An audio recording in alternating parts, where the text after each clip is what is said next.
ሰላም ጤና ይስጥልን ውድ የሚኪያስ ሚዲያ ተከታታዮች እንደምን ከርማችኋል? ከቀናት መጥፋት በኋላ ነው የተመለስነው። እንግዲህ በእነዚሁ ቀናት ውስጥ አንዳንድ ጉዳዮች ተፈጥረው ነበረ። ለወደፊቱ በዝርዝር የምናቀርባቸው ይሆናል። በእነዚህ ምክንያት ነው የጠፋነው ብለንም እንግዲህ አንድ ራሱን የቻለ ፕሮግራም የምንሰራ ይሆናል። ለዛሬ ግን እንግዲህ ትናንትና ከዚህ ዓለም በሞት መለየታቸው የተነገረላቸው ተቀዳሚ ሙፍቲ ኡመር የእርሳቸው ጉዳይ እንግዲህ በተለያየ መልኩ መነጋገሪያ ሆኗል። በዛሬው ዕለት ከቀኑ 10 ሰዓት የቀብር ስነስርዓታቸው ይፈጸማል።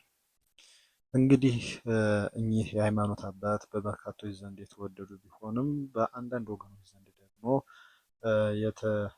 የተጠሉ ወይም ደግሞ የተወገዙ ስለመሆናቸው ይታወቃል። እነዚህ ወገኖች ሁለት ወገን ናቸው። አንደኛዎቹ እንግዲህ ስማቸውን እዚህ ላይ ማንጠራቸው፣ ነገር ግን በእስልምና ሃይማኖት ውስጥ አንድ ክፍል ይዘው የሚንቀሳቀሱ አማንያን ሲሆኑ፣ በሌላ በኩል ደግሞ የትግራይ ጦርነት በተከሰተበት ጊዜ መንግስትን ደግፈዋል በሚል ምክንያት በትግራይ ተወላጆች ዘንድ ወይም በተጋሩ ዘንድ ትችት ይቀርብባቸዋል። እንግዲህ በሁለቱም ወገኖች ዘንድ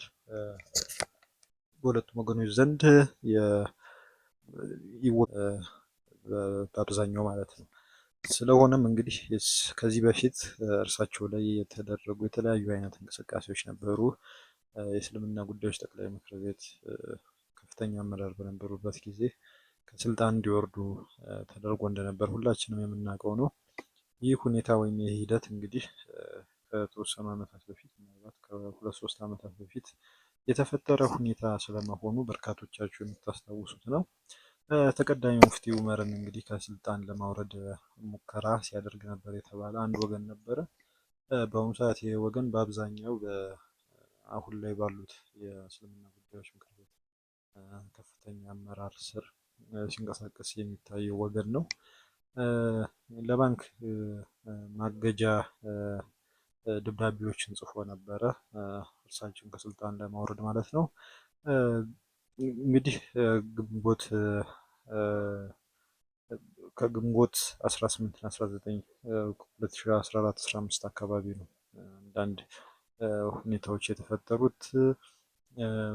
ለየባንኮቹ እንግዲህ በምክር ቤቱና በሌሎች ተቋማት ስር የሚገኙ አካውንቶች እንዲዘጉ ደብዳቤዎች ተጽፈው ነበረ። ተቀዳሚ ሙፍቲ ይህን የባንክ አካውንት እንዳያንቀሳቅሱና ስራም እንዳይሰሩ የሚያስደርግ እና ከቢሮ ተሰብሮ በተወሰደ ማህተም ባረፈበት እንደዚሁም ፊርማ በተፈረመበት ደብዳቤ አማካኝነት የተለያዩ ደብዳቤዎች ሲጻፉ እንደነበረ አንዳንድ ወገኖች ይናገራሉ። እነዚህ ወገኖች እንግዲህ ለሙስሊሞች የሙታን ጉድጓድ መቆፈሪያ ኤክስካቫተር በመጅሊሱ ስም ከቀረጥ ነፃ እንዲገባላቸው በማድረግ እያስመጡ ለግለሰቦች ይሸጥ ነበረ የሚል የተለያዩ መረጃዎች እየቀረቡ ነበር በዛን ወቅት። እንግዲህ እርሳቸው ይህን ጉዳይ በመቃወማቸው ምክንያት ቢሮ በመስበር ኮምፒውተር እና ሰነዶች ተዘርፈው መሄዳቸውን እንግዲህ ለማወቅ ተችሏል። እና ይሄ ጉዳይ በአንድ ሰሞን ሲጠቀስ መቆየቱ የሚታወስ ቢሆንም በዛም ሰሞን ደግሞ ከያዙት ኃላፊነት ቦታ እንዲወርዱ የተቀናጀ ዘመቻ ሲደረግባቸው ነበረ። ይህም የተቀናጀ ዘመቻ እንግዲህ ባንክ አካውንት ከማሳገድ እና ደብዳቤ ከመጻፍ አልፎ ግድያ ሙከራ ድረስ የደረሰ ነው ሲሉ አንዳንድ ወገኖች ሲናገሩ ነበረ። በዛሬው ዕለት እንግዲህ ይቀበሩበታል ወይም ደግሞ አስክሬናቸው ያርፍበታል ተብሎ የተመረጠው ወይም ደግሞ በኑዛዜያቸው መሰረት የተወሰነው ቦታ በአዲስ አበባ ከተማ ከአዲሱ አትክልት ተራ ጀርባ ልዩ ስሙ ሰፈራ ተብሎ የሚገኘው አካባቢ የሚገኝ እጅግ በጣም ሰፊ የሆነ ግቢ ነው። በዛ ግቢ ውስጥ እርሳቸው ይኖሩ ነበር። እርሳቸው ይኖሩ የነበረው እንግዲህ ከ3-4 ዓመታት ይህ ሁኔታ እየተፈጠረ በነበረበት ጊዜ ነበር እና በዛን ወቅት ምሽት ላይ እንግዲህ የቦምብ ውርወራ ተካሂዶባቸው እንደነበረ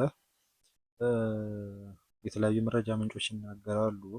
በዛ መኖሪያ ቤታቸው እንግዲህ መኖር አቁመው አሁን ለመጨረሻ ጊዜ ፍጻሜ ወደ ቆዩበት ወደ ግሎባል ሆቴል አካባቢ የቀድሞ ግሎባል ሆቴል አካባቢ ያለው መኖሪያ ቤታቸው እንዲገቡ ያስገደዳቸውም ይህ የግድያ ሙከራ ሁኔታ ነበረ እና ከዛም ባሻገር ደግሞ ወንበር በመወርወር እንደዚሁ የተለያየ ተግባራት ሲደረግባቸው ነበረ። ተቃውሞ በጣም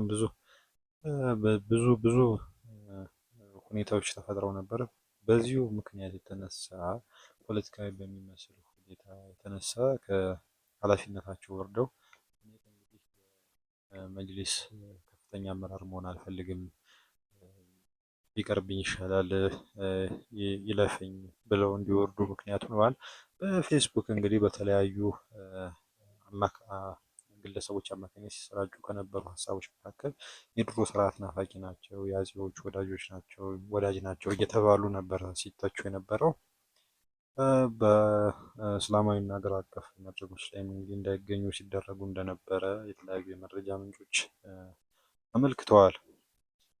እንግዲህ የእርሳቸውን አጠቃላይ እንቅስቃሴ ወይም ደግሞ አካሄድ በተመለከተ እንግዲህ ይቀርብባቸው የነበረው ትችት፣ በሌላ በኩል ደግሞ የራሳቸውን ግለሰባዊ የሆነ አምልኮ ፈጥረዋል፣ ተክለ ስብዕና ገንብተዋል ብለው የሚተቿቸው ወገኖች ነበሩ።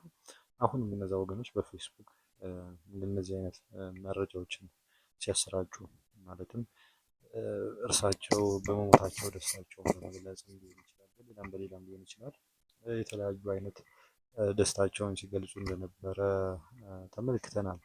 እንግዲህ በ1929 ዓመተ ምህረት ተወልደው በ2018 ዓመተ ምህረት ማለትም በ89 ዓመታቸው ከዚህ ዓለም በሞት የተለዩት ተቀዳሚ ሙፍቲ ሼህ ኡመር ኢድሪስ እንግዲህ በዛሬው ዕለት የቀብር ስነስርዓታቸው ይፈጸማል። እንግዲህ ለወዳጅ ዘመዶቻቸው መጽናናትን እየተመኘን ወደ ሌላ መረጃ እናልፋለን። በአፋር ክልል ገዋኔ በተባለ አካባቢ ህዝባዊ አመፅ ስለመጀመሩ የተለያዩ የመረጃ ምንጮች እየተናገሩ ነው። በዛሬው ዕለት ማለትም ጥቅምት 10 ቀን 2018 ዓመተ ምህረት አዲስ አበባ ጅቡቲ በሚወስደው መንገድ በገዋኔ አካባቢ ህዝባዊ አመፅ ወይም ደግሞ ህዝባዊ እንቅስቃሴ የተደረገ ስለመሆኑ የተለያዩ መረጃ ምንጮች ይናገራሉ። እነዚሁ ተቃዋሚዎች እንግዲህ መንገድ ዘግተዋል። ሙሉ በሙሉ እንግዲህ አገር አቋራጭ የሆነ ከባድ መኪና እንዳይንቀሳቀስ እግድ ተጥሏል። ድምጻችን ይሰማ ነው የሚሉት እነዚህ ወገኖች መኪና፣ እንጨት እና ሌሎችም ተቀጣጣይ ነገሮች በማቃጠል ነው መንገዱን የዘጉት። ወደዚህ አካባቢ ለሚያልፉ ዜጎችም በዚህ አካባቢ ለሚጓዙ ወገኖች የቅድመ ጥንቃቄ መልእክት የተለያዩ ወገኖች እያስተላለፉ ይገኛሉ። የአመፁ ምክንያት ምንድን ነው የሚለውን ስረ መሰረቱን መረጃው እንደደረሰን የምናቀርብ ይሆናል። ስለተከታተላችሁ እናመሰግናለን። አሁንም ቤተሰብነታችሁ አብሮ እንዲቀጥል በአክብሮት እንጋብዛለን። መልካም ጊዜ